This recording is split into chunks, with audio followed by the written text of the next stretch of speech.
విజయవాడలో సేవా కార్యక్రమాలు నిర్వహించే సంస్థ అనే పేరు రాగానే చాలా మందికి టక్కున గుర్తుకు వచ్చే పేరు హెల్పింగ్ హ్యాండ్స్. మరి ఈ రోజు ఆ సంస్థకు చెందిన స్టేట్ ప్రెసిడెంట్ స్వాతి గారు ఈ రోజు మనతో స్టూడియోలో అందుబాటులో ఉన్నారు. అసలు ఆవిడికి దీంట్లో జాయిన్ అవ్వాలి, ఈ సేవా కార్యక్రమాలు ఎలా నిర్వహించాలి, ఎందుకు నిర్వహించాలి అనే ఆలోచన ఎలా వచ్చింది ఏంటో ఆవిడని అడిగి తెలుసుకునే ప్రయత్నం చేద్దాం. మేడం నమస్తే. నమస్తే. స్వాతి వారపత్రిక అంటారు, అంటే ప్రతి సమాచారాన్ని ఇచ్చిద్దని. సో ఈ రోజు మీరు మాకు చాలా సమాచారం హెల్పింగ్ హ్యాండ్స్ గురించి ఇవ్వాలి. అసలు ఈ హెల్పింగ్ హ్యాండ్స్ అంటే ఏంటి? ఒక స్వచ్ఛంద సేవా సంస్థ మేడం. ఈ స్వచ్ఛంద సేవా సంస్థ ద్వారా అనేకమైన సేవా కార్యక్రమాలు ఈ ఆర్గనైజేషన్ ద్వారా చేయడం అనేది జరుగుతుంది. ఈవెన్ విజయవాడ పరిసర ప్రాంతాల్లోనే కాదు, ఆంధ్ర రాష్ట్ర తెలంగాణలో 2 ప్రాంతాలలో కూడా ఈ హెల్పింగ్ హ్యాండ్స్ ఆర్గనైజేషన్ ద్వారా చాలా సేవా కార్యక్రమాలు చేస్తూనే ఉన్నాం, ఇక ముందు కూడా చేస్తూనే ఉంటాం. ఈ సేవా కార్యక్రమాలు చేయడానికి మరీదు శివరామకృష్ణ గారు హెల్పింగ్ హ్యాండ్స్ ఫౌండర్ 2017లో దీన్ని ప్రారంభించి ఒక 12 మందితో ప్రారంభించి ఈ రోజు మా హెల్పింగ్ హ్యాండ్ స్వచ్ఛంద సేవా సంస్థ ద్వారా ఒక 25,000 మందిని స్వచ్ఛందంగా సేవ చేయడానికి మేము ఈ ఆర్గనైజేషన్ ద్వారా చాలా మందిని అనేది జాయిన్ చేయడం జరిగింది.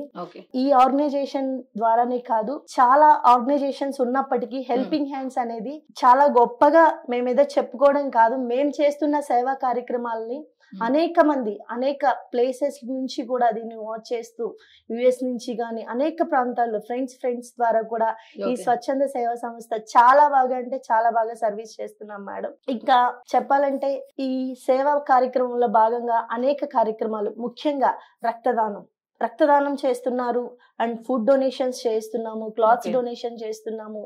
మనకి ఇక్కడ ఆర్ఫనేజ్ పిల్లలు ఉంటారు కదా, వాళ్ళకి అవసరమైన వస్తువులు ఈవెన్ దో బుక్స్ కానీ వాళ్ళ నీడ్స్ ఏమున్నాయో అవి ఫుల్ఫిల్ చేయడానికి కూడా మా హెల్పింగ్ హ్యాండ్స్ ఆర్గనైజేషన్ ముందు వరుసలో ఉంటుంది అన్నమాట చెప్పాలంటే. సో ఇలాంటి సేవా కార్యక్రమాలని ఇంకా చాలా చేస్తున్నాము. మరి ఇంకా అవసరమైన వాళ్ళకి రీసెంట్ గా కూడా మా సార్ బర్త్డే రోజు మేము ఒక వీల్ చైర్ ఇవ్వడం కూడా జరిగింది. సో ఇలా అవసరం ఉన్న వాళ్ళు మాకు వచ్చి తెలియచేస్తే అది కొంచెం ఆలస్యమైనా సరే వారి దాకా చేరడానికి మేము ఎంతో కృషి చేస్తాము. అలాగే రేపు దివాళీ వస్తుంది కదా, దానికి కూడా మేము చిన్నపిల్లలకి క్రాకర్స్ అనేవి కూడా స్పాన్సర్ చేయడానికి మేము మా వంతు మేము కృషి చేస్తున్నాం. అలా సేవా కార్యక్రమాలు ఎన్నో. ఇవే కాదు, ఇంకా మొన్న రీసెంట్ గా చూసుకుంటే వరదలు ఎలా అంటే ఒక విజయవాడని ఒక ఊపి వెళ్ళిపోయింది అనమాట. అలాంటి సిచ్యువేషన్ లో మా హెల్పింగ్ హ్యాండ్స్ ఆర్గనైజేషన్ మాతో పాటు బయట ఉన్న ఫ్రెండ్స్ కూడా వాళ్ళ హెల్ప్ తీసుకొని మేము ఒక 12 రోజులు నిరంతరం వాళ్ళకి ఫుడ్, వాటర్ బాటిల్స్ అంటే మామూలుగా అలా రోడ్ల మీద ఇచ్చేసి వెళ్ళడం కాదండి. ఆ వరద వాటర్ లో నుంచి మేము లోపలికి వెళ్ళి వాళ్ళు పైనుంచి బకెట్ వేసామన్నమాట. వాళ్ళకి ఫుడ్ రాక, అక్క మాకు ఈ రోజు ఫుడ్ లేదక్క, మేము చాలా పసి పిల్లల్ని పట్టుకుని దోమలతో ధూప్ స్టిక్స్ అక్క, మాకు క్యాండిల్స్ అక్క, కరెంట్ లేదక్క, అది లేదక్క, ఇది లేదక్క అని వాళ్ళు చెప్తుంటే అవన్నీ ఒక రోజు మిల్క్ ప్యాకెట్ తీసుకెళ్తే, ఒక రోజు వాటర్ బాటిల్ తీసుకెళ్తే, ఫుడ్ తీసుకెళ్తే అవి తీసుకొని వెళ్ళడానికి కూడా వాటర్ లో నుంచి మాకు ఆ ఫెసిలిటీ లేదు. మేమే మా స్వతహాగా వాటిని మోసుకొని వెళ్ళి ఇచ్చిన పరిస్థితి. నిజంగా వాళ్ళని చూసినప్పుడు చాలా బాధ అనిపించింది. అన్ని ఉన్న ఆ సమయంలో వాళ్ళకి తినడానికి కూడా ఆ స్థితి అనేది వాళ్ళకి లేదు. అన్ని సర్వం కోల్పోయి వాళ్ళు ఒక అనాథల్లాగా అలా ఉండిపోయారు. అంటే అది మనం నిజంగా మన కళ్ళతో ఫేస్ చేసినప్పుడు వాళ్ళు అక్కడ చూస్తున్న పరిస్థితి, మనం ఆ టైంలో అక్కడ లేమంతే. జస్ట్ మనకి వాళ్ళకి ఉన్నది ఒక 2 కిలోమీటర్స్ డిస్టెన్సే. 2 కిలోమీటర్స్ డిస్టెన్స్ లోనే వాళ్ళ అవతల సైడ్ ఉండి అంత ప్రాబ్లం ఫేస్ చేస్తున్నారే. మన వంతు మనం కృషి చేయాలి, వాళ్ళకి సహాయపడాలి అని చెప్పి హెల్పింగ్ హ్యాండ్స్ ఆర్గనైజేషన్ ద్వారా మా టీమ్ మెంబర్సే కానీ, మా ఫ్రెండ్సే కానీ, మా ఫ్యామిలీ మెంబర్సే కానీ ప్రతి ఒక్కరు వాళ్ళు అమౌంట్ పంపించడం, ఇది తీసుకెళ్ళివ్వండి అని చెప్పడం, వాళ్ళకి కావాల్సిన ప్రతిదీ ఈవెన్ దో క్లాత్స్ కూడా, బ్లాంకెట్స్, క్లాత్స్, టవల్స్, వాళ్ళ నీడ్స్ ఏవైతే ఉన్నాయో మేము అన్ని ఫుల్ఫిల్ చేసామని చెప్పట్లేదు మేడం. మా వంతుగా మేము చేయాల్సిన వరకు నిరంతరం 12 నుంచి 15 రోజులు చేసాము. రీసెంట్ గా కూడా ఒక మెడికల్ క్యాంప్ అరేంజ్ చేసాము. మరి ఆ ప్లేస్ లో చాలా అంటే వాళ్ళు వైరల్ ఫీవర్స్ ఇంకా అటువంటి సిచ్యువేషన్స్ లో వాళ్ళు ఉన్నారు. వైరల్ ఫీవర్స్ కూడా చాలా బాగా ఎక్కువగా ఉండడం వల్ల చాలా ప్రాబ్లమ్స్ ఫేస్ చేశారు. మరి ఓల్డ్ ఏజ్ హోమ్ అయితే అసలు వాళ్ళైతే ఎంత హ్యాపీగా ఫీల్ అయ్యారో. ఈ వాటర్ లో వచ్చి మీరు ఇవ్వడం ఏంటి మేడం, ఒక ఆడపిల్ల అయ్యుండి మేము మా ఇంట్లో ఉన్న వాళ్ళే మేము బయటికి వెళ్ళలేని స్థితిలో ఉన్న ఒక ఆడపిల్ల అయ్యుండి మీరు ఎందుకు ఇలా చేస్తున్నారు, వస్తున్నారు, ఎందుకు ఇలా వస్తున్నారు, చీకటి అయిపోయింది అప్పటికే, ఎంత 8 అయిపోయింది, వాటర్ మేము క్రాస్ చేసి ఆ బుడమేరు వంతెని క్రాస్ చేసి అటు సైడ్కి వెళ్ళాలి, అయితే అక్కడ వాటర్ ఫ్లోటింగ్ పెరిగిపోతుంది ఉన్నట్టుండి, మీరు రావద్దు మేడం, మీరు రావద్దు, మేము ఆల్రెడీ సగం వాటర్ వరకు వచ్చేసాము, మీరు రావద్దు మేడం, మీరు రావద్దు, మేము తీసుకొచ్చిన ఫుడ్ అలాగే ఉండిపోతుంది మా చేతులు, అది వాళ్ళకి చేరిద్దా లేదా అని అది ఒక టెన్షన్. మళ్ళీ ఇంకా ఎట్టకేలకు మేము మా సాయశక్తిలో ప్రయత్నించి అవతల పక్కకి వెళ్ళి వాళ్ళకి అందించడం జరిగింది. మరి ఓల్డ్ ఏజ్ హోమ్ లో కూడా చాలా నీడ్స్ మా ఫ్రెండ్స్ ద్వారా కానీ మా ఫ్యామిలీ మెంబర్స్ ద్వారా కానీ ఫుల్ఫిల్ చేసాము. మా ఆర్గనైజేషన్ నుంచి మేము చేయవలసిన సపోర్ట్ మొత్తం చేసాము. ఇంకా హెల్పింగ్ హ్యాండ్స్ అనేది ఒక్కరితో ఇద్దరితో కాదు మేడం, ఇది అనేక ఈ ఏపీ తెలంగాణలో చాలా డిస్ట్రిక్ట్స్ లో దీనికి యాక్టివ్ మెంబర్స్ అనే వాళ్ళు ఉంటారు. మేము ఎక్కడ బ్లడ్ అరేంజ్ చేసినా, మేము ఎక్కడ బ్లడ్ క్యాంప్స్ అరేంజ్ చేసినా, మెడిసిన్స్ ఏదైనా కానీ అందరూ చేయి కలిపి మేము వర్క్ చేస్తాం మేడం. ఇలాంటి సిచ్యువేషన్స్ అనే కాదు, ప్రతి ఒక్కటి కూడా మేమందరం ఒక ఫ్యామిలీ లాగా షేర్ చేసుకుని దాన్ని మనం ఎక్కడ ఎవరికి నీడ్స్ ఉన్నాయో వాళ్ళకి ఫుల్ఫిల్ చేయడానికే చూస్తాం మేడం. ఇప్పుడు ఇంత సేవా కార్యక్రమాలు చేస్తున్న స్వాతి గారి గురించి తెలుసుకోవాల్సిన అవసరం మా ప్రేక్షకులకి ఎంతైనా ఉంది. సో మీ గురించి చెప్పండి. నా పేరు స్వాతి మేడం. మాది చిన్న విలేజ్, చల్లపల్లి మండలం, కొత్త మాచేరు మా ఊరి పేరు. నేను అక్కడ నుంచి 2016 కానిస్టేబుల్ కోచింగ్ అని నేను విజయవాడ వచ్చాను మేడం. ఆ కోచింగ్ వచ్చిన తర్వాత కొన్ని నోటిఫికేషన్స్ లేకపోవడం వల్ల మళ్ళీ నేను అది ఆపేసి ప్రైవేట్ జాబ్ చేస్తూ స్వచ్ఛంద సేవా సంస్థలో చేరి అనేక కార్యక్రమాలు చేస్తూ ఉన్నాను.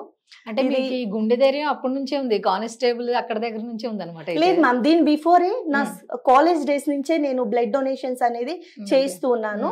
అది ఎలా అంటే, ఒక మామగారు రోడ్డు మీద నుంచొని, అమ్మ మా కూతురు డెలివరీ కోసం బ్లడ్ లేదని చెప్పి డెలివరీ అవ్వదని చెప్తున్నారమ్మా, నాకు ఒక 3 యూనిట్లు బ్లడ్ కావాలమ్మా అని ఆమె అక్కడ నుంచుని చూస్తుంది అందరినీ ఆపుతుంది. ఆమెకి ఎవరి దగ్గర నుంచి సొల్యూషన్ దొరకట్లా. ఏంటి అని నేను దగ్గరికి వెళ్ళినప్పుడు, అమ్మ నా పరిస్థితి ఇదమ్మా, నాకు ఇప్పటికిప్పుడు కావాలి, అది ఎక్కిస్తేనే మా పాపకి డెలివరీ అవుతుందంట, పెయిన్స్ వస్తున్నాయి కానీ బ్లడ్ లేదని చెయ్యట్లేదు, ప్లీజ్ అమ్మా ఏదో ఒక హెల్ప్ చేయమ్మా అంటే, అప్పటికప్పుడు నేను వెళ్ళి మా సర్ వాళ్ళతో డిస్కస్ చేసి మా ఫ్రెండ్స్ ని తీసుకుని వెళ్ళి గవర్నమెంట్ హాస్పిటల్లో, మచిలీపట్నం గవర్నమెంట్ హాస్పిటల్లో బ్లడ్ డొనేట్ చేయించాం. నోబెల్ కాలేజ్ లో ఇలాంటి స్వచ్ఛందంగా చాలా క్యాంప్స్ అరేంజ్ చేస్తాం మేడం. అక్కడ ఎన్సిసి వాళ్ళు కూడా, మేము అప్పుడే తెలిసిన తర్వాత మేము కాలేజ్ లో కూడా బ్లడ్ క్యాంప్ అరేంజ్ చేసాం. ఫస్ట్ టైం నేను రక్తదానం చేసింది కూడా నేను అక్కడే మేడం. ఫస్ట్ టైం నా రక్తదానం నోబెల్ కాలేజ్ లోనే ఒక క్యాంప్ లో, బ్లడ్ క్యాంప్ లో నేను డొనేట్ చేయడం జరిగింది. సో ఇలా చెప్పుకుంటూ పోతే ఇంకా చాలా ఉన్నాయి. ఇదంతా సపోర్ట్ ఎవరి ద్వారా అంటే కేవలం మా పేరెంట్సే మేడం. మా పేరెంట్స్ కూడా నేను ఇది చేస్తున్నాను అంటే వెనక్కి లాగే పేరెంట్స్ కాదండి. మమ్మీ డాడీ ఇద్దరు ఫార్మర్సే, daddy farmer, mummy housewife. ఇంకా వాళ్ళు కూడా మనం చదువుకున్నాం, 10 మందికి ఉపయోగపడేలా ఉండాలి అని నాకు ఫస్ట్ నుంచి చెప్తూ ఉంటారు. మనల్ని ఒకళ్ళు ఏలెత్తి చూపించే విధంగా మనం ఉండకూడదు, మనం ఒకరికి ఆదర్శంగా ఉండాలి అని చెప్పి మా మమ్మీ డాడీ చెప్తూ ఉంటారు నాకు. అలాగే నేను ఇప్పుడున్న సమాజంలో నేనైతే అలానే అనుకుంటాను. మా పేరెంట్స్ చెప్పిన దాన్ని నేనైతే ఫుల్ఫిల్ చేస్తున్నాను అని నాకు చాలా గర్వంగా చెప్పుకోగలను. మరి ఈవెన్ దో మా విలేజ్ లో కూడా బ్లడ్ కావాలి అంటే మా ఇంటికి వచ్చి మా నాన్నగారితో ఫోన్ చేయిస్తారు నాకు. అమ్మ పలానా వాళ్ళకి బ్లడ్ కావాలంటమ్మా, మణిపాల్ హాస్పిటల్లో ఉన్నారంట, అక్కడున్నారంట, ఇక్కడున్నారంట అని మా డాడీ చెప్తారు. చెప్పినప్పుడు నా వంతు నేను ఖచ్చితంగా చేస్తాను. అది కొంచెం ఆలస్యమైనా సరే బ్లడ్ బ్యాంక్ వాళ్ళతో మాట్లాడి, సార్ నేను డోనర్స్ ని పంపిస్తాను, కొంచెం మా వాళ్ళకి ప్యాకెట్ ఇవ్వండి, నేను ఒక ఈవినింగ్ వస్తానన్నారు, రేపు వస్తా అన్నారు అని చెప్పి వాళ్ళతో మాట్లాడి కూడా చాలా అంటే చాలా మందికి ఇప్పించిన రోజులు ఉన్నాయి మేడం. అలా చాలా అంటే మా పేరెంట్స్ సపోర్ట్ వల్లే కేవలం నేను ఇక్కడ ఉన్నాను మేడం. నిజంగా చెప్తున్నాను, ఎవరు పేరెంట్స్ కూడా దీనికి అసలు సపోర్ట్ చెయ్యరు. ఈవెన్ దో ఒక ఆడపిల్ల అయ్యుండి ఇంత సమాజ సేవ చేస్తున్నప్పుడు ఎన్నో చుట్టుపక్కల వాళ్ళు సూటిపోటి మాటలు అంటూ ఉంటారు. అలాంటి ఫేస్ చేసినప్పుడు మా పేరెంట్స్, అమ్మ వాళ్ళు ఇలా అన్నారని కూడా నాకు చెప్పరు మేడం. నాకు అది ఎవరో ఒకరి ద్వారా తెలిసినప్పుడు నేను చాలా ఫీల్ అవుతాను. ఎందుకు వాళ్ళకి హెల్ప్ చేశాను కదా నేను, వాళ్ళే ఈ మాట ఎందుకు అన్నారు నన్ను అని కూడా నేను చాలా ఫేస్ చేసిన రోజులు ఉన్నాయి మేడం. ఇలా అనేక సందర్భాల్లో ఎందుకు ఆ పిల్లని అలా వదిలేశారు వాళ్ళ మమ్మీ డాడీ? సమాజ సేవకి అంకితం అయిపోయింది, ఉద్యోగం చేసుకుంటది ఒక పక్కన, లేదా సమాజ సేవ లేదా చర్చ్ అంటది. ఈ మూడు తప్ప ఎక్కడ మాకు ఈవెన్ ఫంక్షన్స్ కూడా సరిగా రాదు, అటెండ్ అవ్వదు. ఎందుకు సమాజ సేవ సమాజ సేవ సమాజ సేవ అంటది? ఏం ఉపయోగం ఉండదు, ₹1 వస్తుందా ఆమెకి అని మా మమ్మీని అడుగుతూ ఉంటారు, మా డాడీని అడుగుతూ ఉంటారు. తనకి ఇష్టం, మేము తనని ఎక్కడా కూడా దాన్ని డిసప్పాయింట్ చేయమని చెప్పి మా మమ్మీ డాడీ చెప్తారనమాట.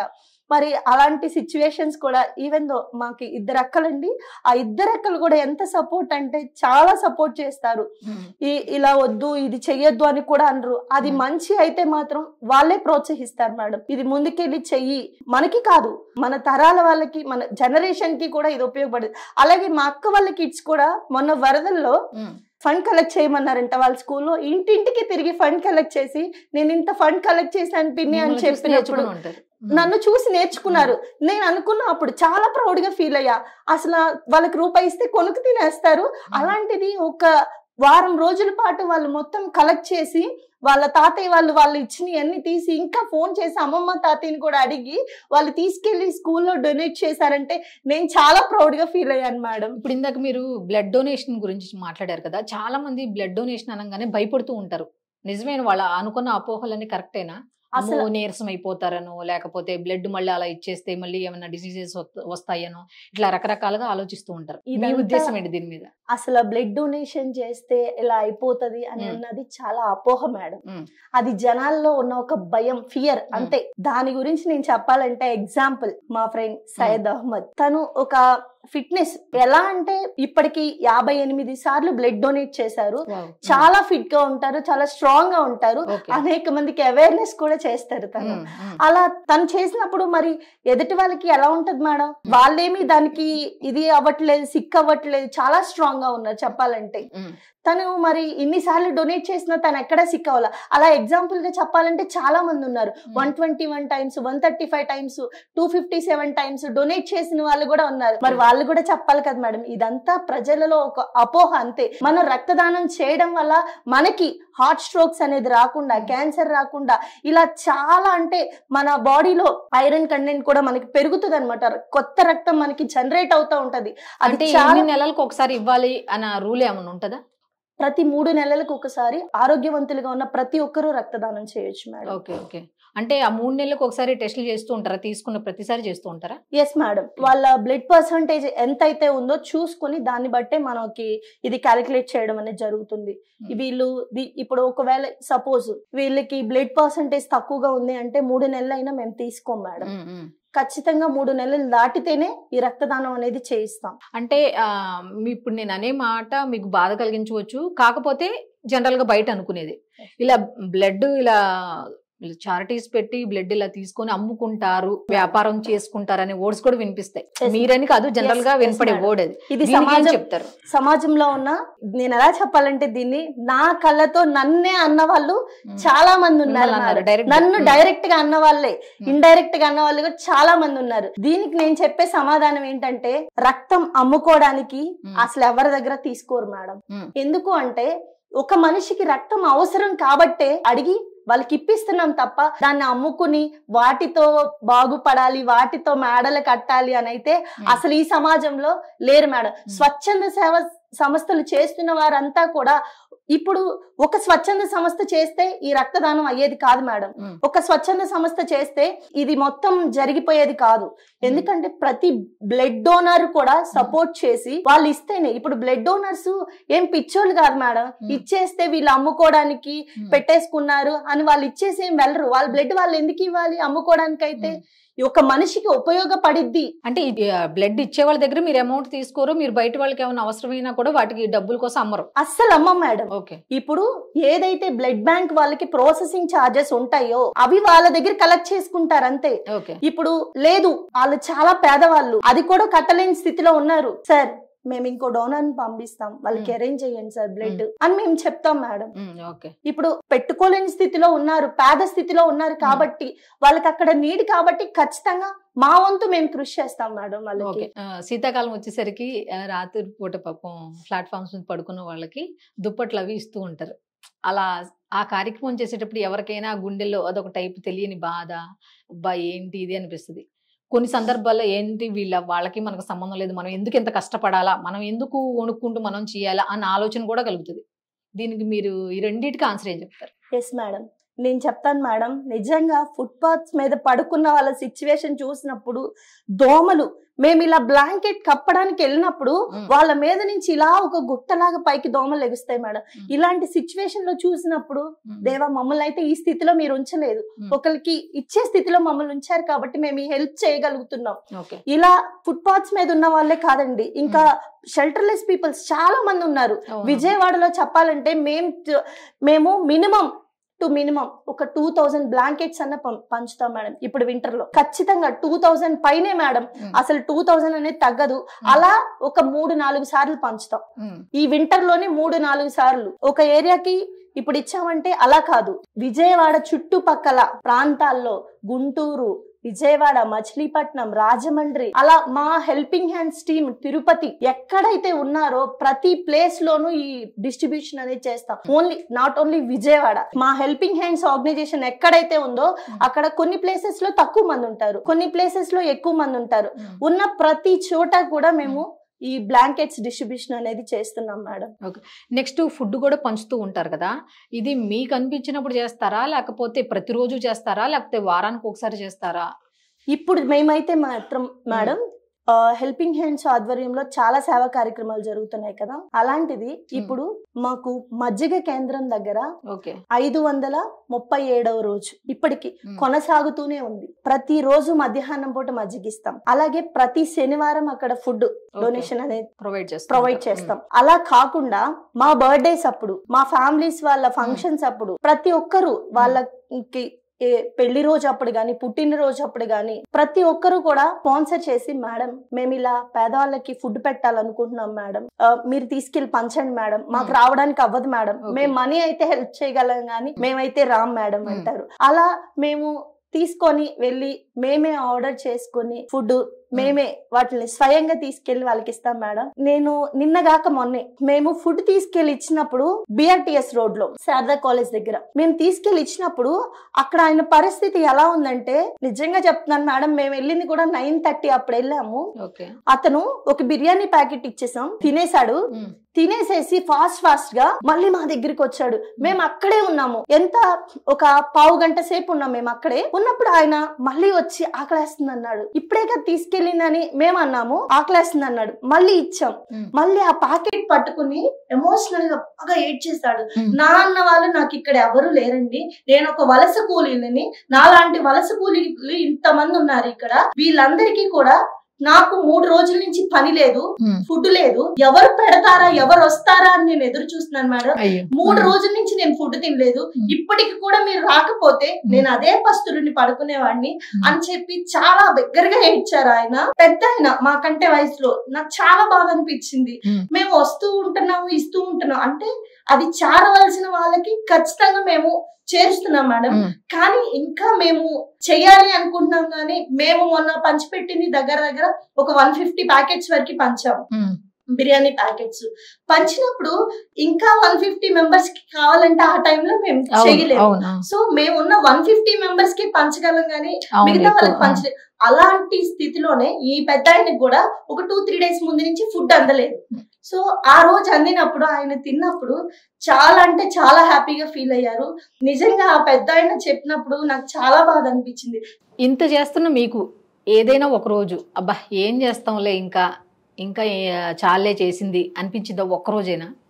అస్సలు ఎప్పుడూ అనిపించలేదు మేడం. నేను సేవ కార్యక్రమం చేస్తున్న టైం నుంచి ఈ టైం వరకు నేను ఎప్పుడు అలా ఫీల్ అవ్వలేదు.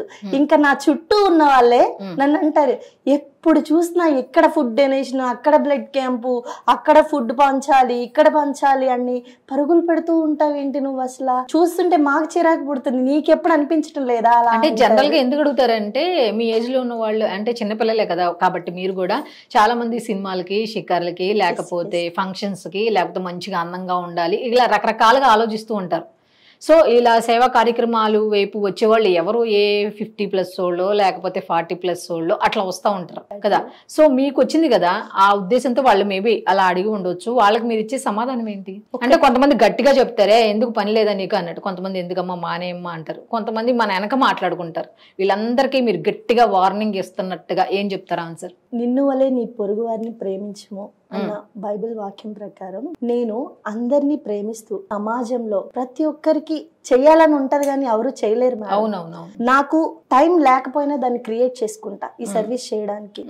ఇప్పుడు నేను వేరేది వెళ్ళాల్సిన అది కొంచెం పోస్ట్ పోన్ చేసుకుని ఫస్ట్ దీనికి ప్రయారిటీ ఇస్తాను. ఇచ్చి నేను ఏదైతే చేయాలనుకున్నానో అది ఫుడ్ డొనేషన్ ఏది చేయాలనుకున్నా సరే నేను ముందుకు వెళ్తా. నేను ఇచ్చేది ఏంటంటే ఇప్పుడు ఈ రోజు మనం పెడుతున్న ఫుడ్ వాళ్ళు ఇప్పటికి తిని తృప్తి పొందుతారు, ఓకే. కానీ రానున్న రోజుల్లో ఇలాంటి వాళ్ళు ఎక్కువైపోతున్నారు. ఇప్పుడు 10 మంది 10 చేతులు కలిస్తేనే కదా మనం అలాంటి వాళ్ళకి హెల్ప్ చేయగలుగుతాము. సో నేనేమంటానంటే మీరు కూడా మీకున్న సమయంలో ఒక 10-20 నిమిషాలైనా సరే కేటాయించి మీకున్న దానిలో వాళ్ళకి స్వచ్ఛందంగా హార్ట్ఫుల్ గా ఇస్తే బ్లెస్సింగ్స్ అనేవి ఖచ్చితంగా ఉంటాయి మేడం. ఇప్పుడు ఈ సేవా కార్యక్రమాలు ఎట్లా మీకు ఫస్ట్ నుంచి ఇట్లా నాకు చెయ్యాలి ఆ ఉద్దేశంతో నేను ఇట్లా ముందుకు వచ్చాను అంటున్నారు. అసలు మిమ్మల్ని దీంట్లోకి రమ్మని పిలిచింది ఎవరు? నేను కాలేజ్ డేస్ లో ఉన్నప్పుడే, స్కూల్ డేస్ లో కూడా మేడం ఏదన్నా ఒకరికి హెల్ప్ చేయాలంటే ఫస్ట్ ప్లేస్ లో నేనే ఉండేదాన్ని. అలా అలవాటు అవుతూ వచ్చి కాలేజ్ డేస్ లో కూడా ముందు ప్రయారిటీ. అలా కాలేజ్ డేస్ నుంచే స్లమ్స్ పీపుల్స్ కి హెల్ప్ చేయడం అలా ముందుకు వచ్చాను మేడం. నన్ను helping hands founder Maridu Sivaramakrishna గారు 2016లో నేను చేసిన సేవా కార్యక్రమాలు చూసి ఫేస్బుక్ లో నాకు కనెక్ట్ అయ్యి, సారు మేడం మాది ఇలా స్వచ్ఛంద సేవా సంస్థ హెల్పింగ్ హ్యాండ్స్ ఆర్గనైజేషన్, ఇలా మచిలీపట్నం నుంచి చూస్తే మీరు బాగా వర్క్ చేస్తున్నారు, మీరు ఏదైనా స్వచ్ఛంద సంస్థలో హెల్ప్ చేస్తున్నారా, మీకు మీరు స్వతహాగా హెల్ప్ చేస్తున్నారంటే నేను ఒకటే చెప్పాను, నాకు సేవ చేయాలని ఉంది కాబట్టి నాకు సొంతంగా నేనే చేస్తున్నాను అని అన్నారు. అప్పుడు సార్ ఏం చెప్పారంటే నాకు 10 మంది కలిసి హెల్ప్ చేస్తే అది ఇంకా మనం ఎక్కువ హెల్ప్ చేయగలుగుతాం. సో అలా మన హెల్పింగ్ హ్యాండ్స్ ఆర్గనైజేషన్ మచిలీపట్నంలో కూడా ఉంది కాబట్టి మీరు మచిలీపట్నంలో చేసి ఇలా హెల్పింగ్ హ్యాండ్స్ ద్వారా చేయొచ్చు కార్యక్రమాలు, మేము కూడా సపోర్ట్ చేస్తామని చెప్పి సార్ చెప్పారు మేడం. అప్పుడు నేను చాలా హ్యాపీగా ఫీల్ అయ్యాను. ఫీల్ అయిన తర్వాత నెక్స్ట్ నేను విజయవాడకు వచ్చేసాను 2016లోనే. విజయవాడకు వచ్చిన తర్వాత నేను ఇక్కడ విజయవాడలో సేవా కార్యక్రమాలు చేస్తూ ఉన్నాను. 2016 నుంచి కూడా 2024 ఇప్పటికి కూడా స్టిల్ విజయవాడలోనే ఉన్నాను, సేవా కార్యక్రమాలు చేస్తూనే ఉన్నాను. అంటే ముందు ఫ్యూచర్ లో లాస్ట్ గా అడిగే ప్రశ్న గట్టిగా చెప్పండి ఆన్సర్. ఎందుకంటే మిమ్మల్ని చూసి 10 మంది రావాలి, అయ్యో ఈవిడే ఏంటి చేయడం, ఈవిడ్ని ఇన్స్పిరేషన్ గా తీసుకొని మేము కూడా వస్తాం అనేది మీకు మీ దగ్గరికి రావాలి వాళ్ళు, మేము చేస్తామండి మిమ్మల్ని చూసి. అంటే మీ ఫ్యూచర్ ప్లాన్స్ ఏ విధంగా ఉండబోతున్నాయి, ఏ విధంగా ఈ హెల్పింగ్ హ్యాండ్స్ ని ముందుకు తీసుకెళ్లాలనుకుంటున్నారు? హెల్పింగ్ హ్యాండ్స్ ద్వారా ప్రతి ఒక్క ఇంటికి ఒక రక్తదాతను మేము అనేది తయారు చేయాలనుకుంటున్నాం మేడం. ఫస్ట్ ఆఫ్ ఆల్ సమాజంలో ఒక అవేర్నెస్ ని మేము కలిగి చేయాలనుకుంటున్నాం హెల్పింగ్ హ్యాండ్స్ ద్వారా. ఇదే కాదు, ఇలాంటి చారిటీ వర్క్స్ చేయడానికి ముందంజలో ఉండడానికి ప్రతి ఒక్కరిని ఇప్పుడు నేను ఒక్కదాన్ని మోటివేట్ చేస్తే అయ్యేది కాదు. అలా 10 మందికి హెల్ప్ చేసుకుంటూ వాళ్ళని సమాజంలో ముందుకు తీసుకువెళ్తేనే మనం ఈ సమాజానికి, సభ్య సమాజానికి ఒక ఆదర్శంగా ఉంటాము. అనేక మందిని చేరదీసిన వాళ్ళం అవుతాం, అనేక మందికి హెల్ప్ చేసిన వాళ్ళం అవుతాము, అనేక మందిని ఒక మంచి వేలో. ఇది సమాజ సేవ చేయడం అనేది చాలా మంది ఏదో ఫొటోస్ పోజులు ఇచ్చి పెట్టుకుంటున్నారు అంటున్నారు, కానీ మేడం చెప్తున్నాను నిజంగా నేను ఫొటోస్ పోజులు ఇచ్చి పెట్టుకుంటే నా ఫేస్బుక్ నిండిపోతా ఉండిద్దేమో మేడం. నాకు ఫేస్బుక్ లో పోస్టులు పెట్టడానికి కూడా టైం ఉండదు. ఇక్కడ ఇన్స్టాలో పోస్ట్ చేసుకుని అటు ఫేస్బుక్ లో ఇవన్నీ నాకు ప్లేస్ వాల్యూ వద్దు, ప్లేస్ వాల్యూ కావాలంటారు. ఎస్ మేడం, ఖచ్చితంగా నేను ఇలాంటి చేసుకుంటూ కూర్చుంటే రోజంతా సోషల్ మీడియాలోనే నేను ఉండాలి మేడం. సో నేను దానికి కూడా ఫస్ట్ ప్రయారిటీ ఇవ్వను. ఏదైతే స్వచ్ఛందంగా నేను చేయాలనుకుంటున్నా అది చేస్తాను. ఈవెన్ దో వరదల్లో చేసినవి కూడా ఇప్పటికీ నేను ఎక్కడ పోస్ట్ చేయలేదు మేడం.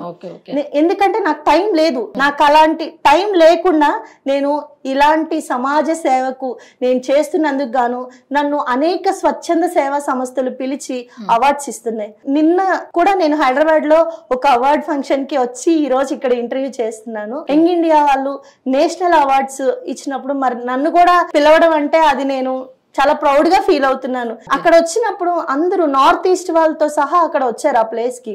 వచ్చినప్పుడు నేను అనుకున్నాను, నిజంగా నేను దీనికి అర్హురాలనేనా అనుకున్నాను. కానీ మనం చేసిన సేవను గుర్తించి మనల్ని ప్రోత్సహిస్తూ అనేక స్వచ్ఛంద సేవా సంస్థలు, ఇప్పటికి నాకు ఒక 11 అవార్డ్స్ వచ్చినాయి మేడం.